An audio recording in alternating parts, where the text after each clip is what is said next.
Hey, let me give you some advice. Don't take advice. That's my advice. Good luck with that. Have fun. No, for real though. I okay. Advice. That's what we're going to talk about on this one. I'm going to try to stick to one actual thing. Advice. First off, some of the best things I've ever heard that I've learned from weren't advice given to me. They might not have even been advice. It was just somebody giving an example of like, hey, this was the problem I was having and this is how I solved it, or this is how I got started in the thing that I do, or whatever. There's so much out there that you can use as advice where somebody's not giving you their fucking advice. But this is just a few things I've learned. There was a really cool truck back there.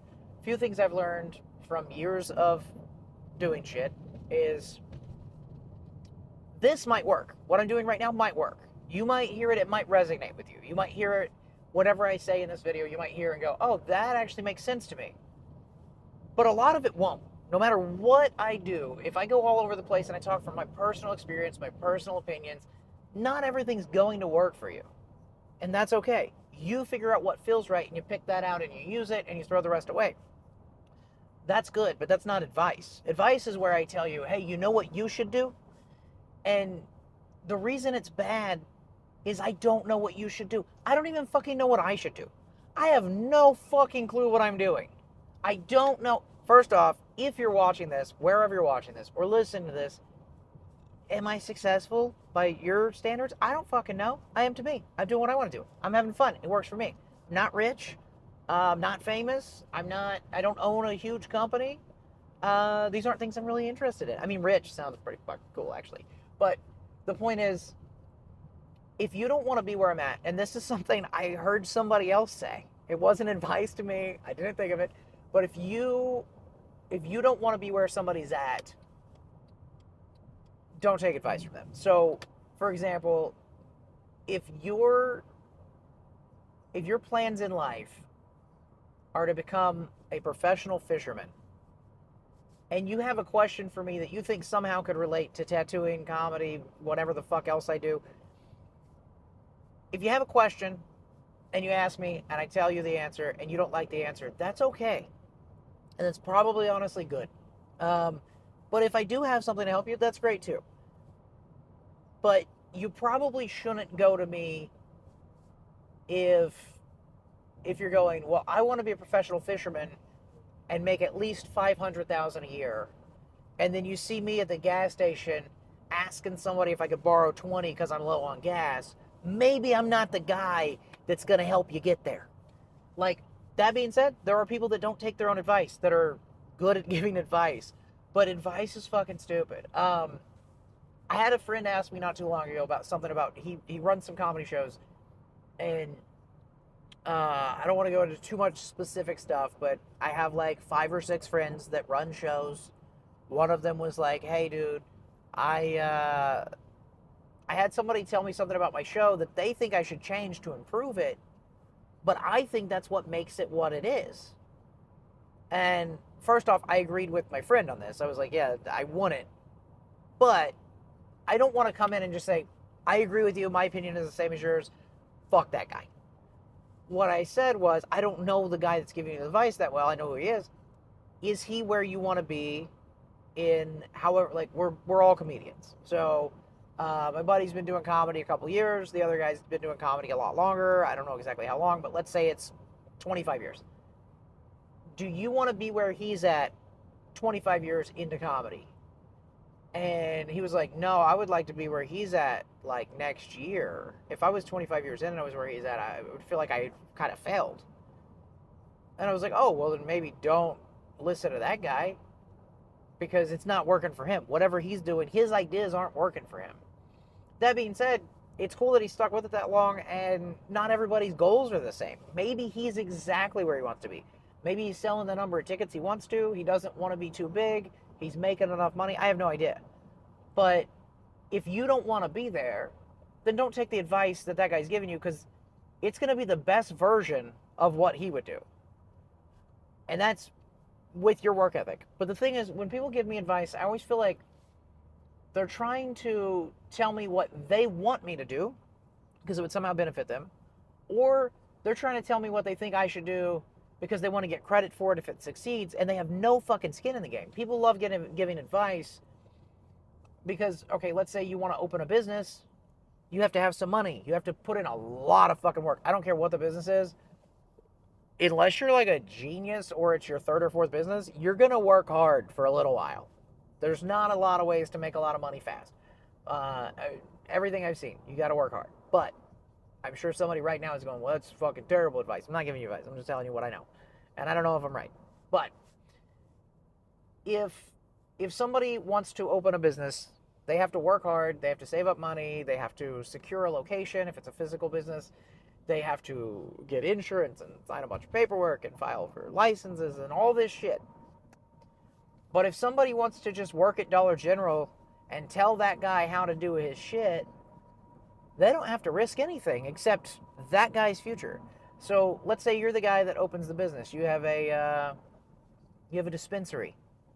You're selling products to help people maintain their wellness. A little wellness spa. We'll call it a wellness spa for YouTube's sake. But anyway, you have a wellness spa. I changed it from dispensary to wellness spa. And it took you 5 years to get where you're at, and you're paying your bills on time. You have a car that is paid off and you like your car, and you work 4 days a week and everything's going fine. And then somebody goes, you know what you need to do at your wellness spa? You need to do like those retreats where people come out and they do like ayahuasca or whatever, and they hang out for a couple days. And you're like, no, I just want to fucking make people healthy and pretty and whatever. I don't even know what a fucking wellness spa is, but you get what I'm saying. I just want to do what I do. Well, that's okay. That person can fucking go fuck off. But the problem with it is, if you do take their advice, you have to fucking do the work. You have to get up earlier, and you have to make an event on Facebook, and you have to make a flyer, and you have to fucking make a new website or whatever it is you got to do. Or you have to pay somebody to do that with your money that you worked hard to earn. That bitch at Dollar General, first off, she works at Dollar General. Second, she's not doing that shit. So the fact that she's telling you you should do it when she's not doing it is a sign that it's probably too much work, or she's a fucking idiot, or whatever. But why would you listen? And it's one of those things that hits me all the time. I have people give me advice all the time, always unsolicited. Like, the only people I ask for advice on a regular basis are my friend Matt Farrell in comedy, because he knows a lot about how to perform fucking comedy. He's really good at it. And a lot of times his advice, and he'll tell me straight up, this might not apply to you, but here's what I would do. And that's I like to hear that, because a lot of times it does, a lot of times it doesn't. He's helped me a ton. There's been some stuff that I'm like, I don't think I can shit my pants on stage. I'll try. But there's him, there's my wife for just general stuff. There's ChatGPT, my main bitch.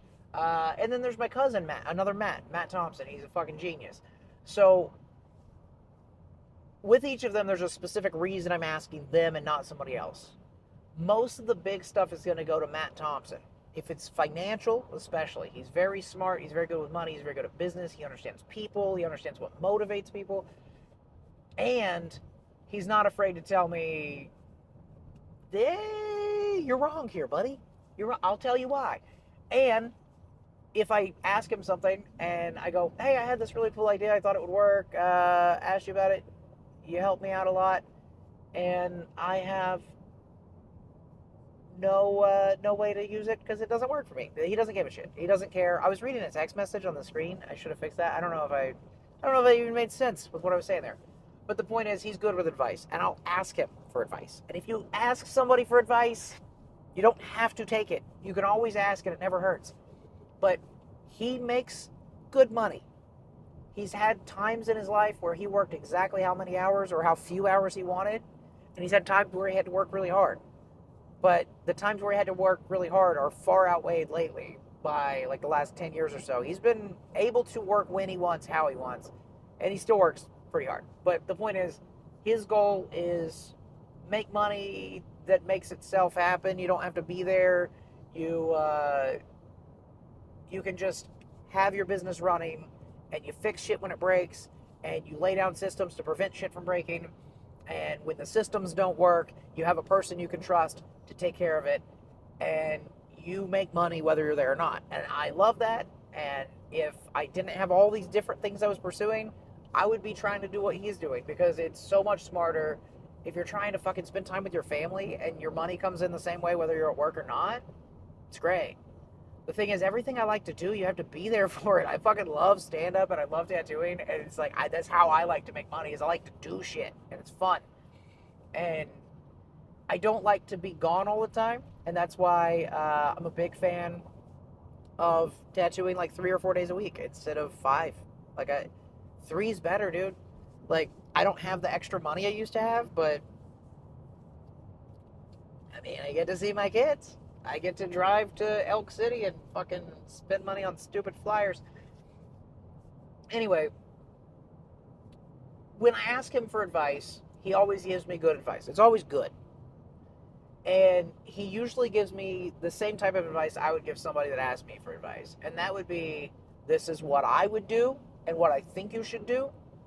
And then here's an alternative that's maybe a little less crazy, a little less over the top, a little easier. So, for example, if I'm like, hey, I'm thinking about starting another business, I want to do like a phone repair place. And he would go, okay, well, here's what I know about that, and lay out like all the things. And then if I said, what do you think I should do? He might tell me, well, unless you have 3 good employees lined up, I wouldn't even recommend starting it, because you seem to be happy with what you're doing, where you're at. And it's just going to be a little extra money.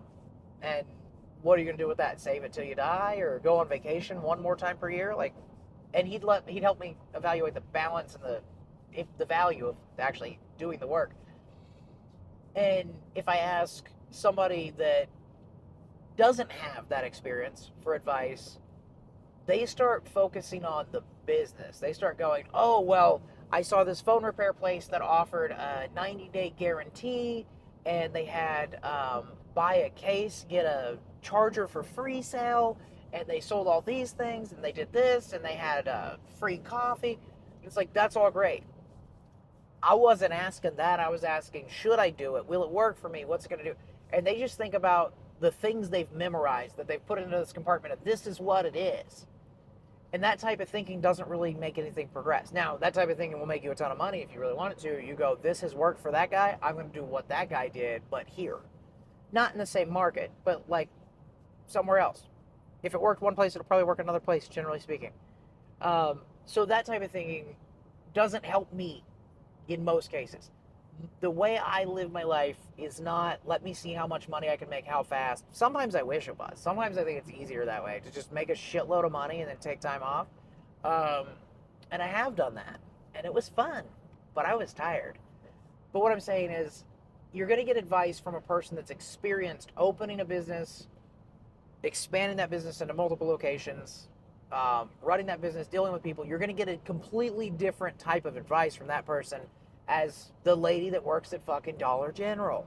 Which, by the way, there is no specific lady at Dollar General. I actually don't have conversations with the people at Dollar General normally. I go, yep, that's it. No thanks, I don't need a bag. And then I fucking go. But they're nice people. I'm just saying, that type of advice coming from a random person that has no experience in it is crazy. That being said, it never hurts to ask people questions. It never hurts to, like, let's say you're at a coffee shop, you're grabbing your regular coffee thing, you're about to head out, and you see a couple there, and you're working on a new business that they seem to be your target demographic. Let's say it's a tattoo shop, they're covered in tattoos. And you go, hey, I got a few questions. Would you guys mind me asking you some questions about your tattoo experience? You ask them some questions. You're not getting their advice anymore, though. You're learning from their experience without the caveat of, but what does it do for me? You're just having a conversation with somebody, and you absorb it, and you learn something good for it. So for me, this is a thing I've loved doing for a long time. I've owned a tattoo shop since, like, I don't know, 2010 or something. So I've owned a tattoo shop close to 15 years, if not 15 years, and that is fucking long time. I'm surprised I made it this far. I'm going to be honest with you. I'm kind of retarded. But, okay, here's the thing. I've owned a tattoo shop for a long time. And when I go to, like, a drive-thru or something and somebody compliments my tattoos or anything like that, I just say thank you. I don't tell them where I got them. I don't tell them who to go to. I don't give them any. I don't try to fucking sell anything. But when they say, hey, you have a lot of tattoos, where should I go? I tell them my shop, Avenue Tattoo Studio. It's the fucking best. I don't tell them it's my shop. I just tell them Avenue Tattoo Studio. Another thing I like to do, though, when that comes up, is I go, where have most people been telling you? And sometimes they go, oh, somebody told me this, this, and this. And I go, okay, and why? And now I know what the public opinion of all the shops is without somebody knowing they're talking to a guy that owns one of those shops they're talking about. My favorite instance of this was I asked a lady where she got her tattoos because she said she liked my tattoos. And I was like, oh, thank you. Where do you get tattooed? And she told me that she went to, I forgot what shop, some random shop. And she had okay tattoos. There's nothing wrong with them. And I said, oh, cool. I've heard good things. And I have. And it's a decent shop. And she said, well, they're pretty good, but the artists at Avenue are really good. But I wouldn't go there because they're expensive. One of my friends paid $100 for a tattoo this big, and it was like a black design, and it was solid black. And I was like, this lady just told me the best thing I could possibly hear. One of the artists that works for me had somebody walk into the shop, ask for a medium-sized tattoo that I think is at least worth $150, charge them $100, gave them a very solid tattoo, and it was exactly what she asked for, black as fuck. But in this girl's opinion, the tattoo was too black. And it was a graphic design. It wasn't, we're not talking about like an image like a flower that's so black you can't see it. We're talking about black outline, black fill in, done so well that the lady didn't think it was good. And that taught me a lot though. Like that day I realized, oh, that's why this, and I'm not going to say who, but that's why this other artist is so popular. Is like his shit's like, it's like half done. Like it's just not, it's not solid, it's not smooth, it's just kind of thrown in there. Some people actually like that look. Like, once I learned about ignorant style tattoos, I gave up. I was like, dude, there's people that want their tattoos to look bad on purpose. That's fucking crazy. The thing that's really crazy about it is I can just do ignorant style left-handed. Like, anybody can do it. But that's what makes it weird to me, is there's nothing special about something that's like, anybody could do it. Anyway, I'm getting on a tangent on that. We're supposed to be talking about advice. But the point is, there's a lot of ways to learn. There's a lot of ways to get advice in a way that's not asking somebody for their advice. If you do ask somebody for their advice, that's okay. Taking rumble strips, taking unsolicited advice from somebody is crazy to me, though. Like, the idea that somebody's going to tell you something, you're just, I don't know, they come into your I'm putting all this in the business thing. Let's put it into a relationship. You mention that things aren't going well with your boyfriend. Now, this is, I assume only guys are listening to this, so you're gay now. You mentioned things aren't going good with your gay, fruity boyfriend because you're gay. You're both gay. These are not the kind of, I'm not swerving. These are strips I have to go over. I wonder if you're going to even be able to hear that in the podcast. Anyway, you tell a friend that you and your boyfriend are having problems. And your boyfriend is working too much. He's gone all the time. He's working his ass off. Your friend has had 3 divorces in 10 years and has had 4 boyfriends in the last 6 months. And all of them were douchebags. So your friend gives you some advice. I don't care what the advice is. Probably not good advice. Probably don't take it. Or you realize, oh, my friend, despite being really bad at relationships themselves, gave me some good advice. You can take it. I'm not saying write off all advice. I'm just saying odds are it's not going to be good. Odds are it's going to be something like this. What's the problem? He's working too much? Oh, okay. Well, here's what you should do. You should, when he has time to spend time with you, you should just go do stuff with the girls to show him how it feels. That's a fucking terrible piece of advice. Unless it's not. I don't know how it might work for you. Terrible piece of advice. I hear shit like this all the time. I hear people go, oh yeah, you know what you should do? You should fucking get him back. Well, the problem with this is you have no idea what the root cause of the working is. Maybe it's your spending. Maybe it's his spending. Maybe he's just a workaholic. He enjoys work. He wants to work. Maybe he fucking hates you. He's trying to get away from you. Maybe The motherfucker has no choice because he has a job that he signed up for, and they keep telling him, hey, you got to work overtime or we're going to fire you. Maybe ask. Maybe be like, hey, fucking gay Tom. His name's Tom and he's gay. You're a girl now. Hey, gay Tom, my boyfriend, husband, whatever. I've noticed you're working a ton and I don't get to see you much. This kind of sucks. I'm not enjoying it. Is there any way we could work our schedules out to where I could see you more? That makes sense, right? Then you might learn, he might go, well, I've just been really stressed about the mortgage because this house is bigger than I thought. I thought we could afford it, but I didn't realize how much the taxes were going to be on the house, and I didn't realize you got to pay insurance, and I didn't realize my mortgage was going to be $1,800. I thought it was going to be $800. So now I got to make an extra $1,000 a month just to fucking stay afloat, and I worry about it. And then you just automatically have some fucking charity for the guy. You go, oh, we got in this shit together. He's trying to help. And no, this is not a personal story. I'm not a workaholic anymore. I definitely used to be. I'm a recovering workaholic. I'm a do-shit-aholic for sure, but so is my wife. But there have been times in my life where it was easier to just go try to make more money than it was to keep up with our bills or whatever the fuck we were spending money on. And it was really weird. So now it's turned into a personal story. My wife and I had a time where I was working my fucking ass off. I would not say no to anything. I was like, yes, yes, yes, yes, yes. I was tattooing an average. Every month I would average it because I thought it was absurd. And I had time to do that, so clearly I wasn't working that hard. 18 hours a day was my average tattooing time. Gone times like 20. Now that's per day, 5 days a week. I was having 2 days off. I would have Sunday, Monday off. So it's not like I'm literally doing that all the time. I'd have my 2 days off and I would recover-ish, but that's not how sleep works, dude. There were days where I'd only work like 10 or 12 hours, but those, like, if I got home within an hour and a half of the time the shop normally closed, my wife would be like, whoa, you're home early? At like fucking 9:30. Leaving at 11 in the morning, which doesn't sound crazy until you find out I'm coming home at 4. Not 4 every night. It wasn't that bad, but I was just working my fucking dick off. And I got in the habit of doing that. And then my wife would get bored because I was gone all the time. And when she gets bored, she buys shit.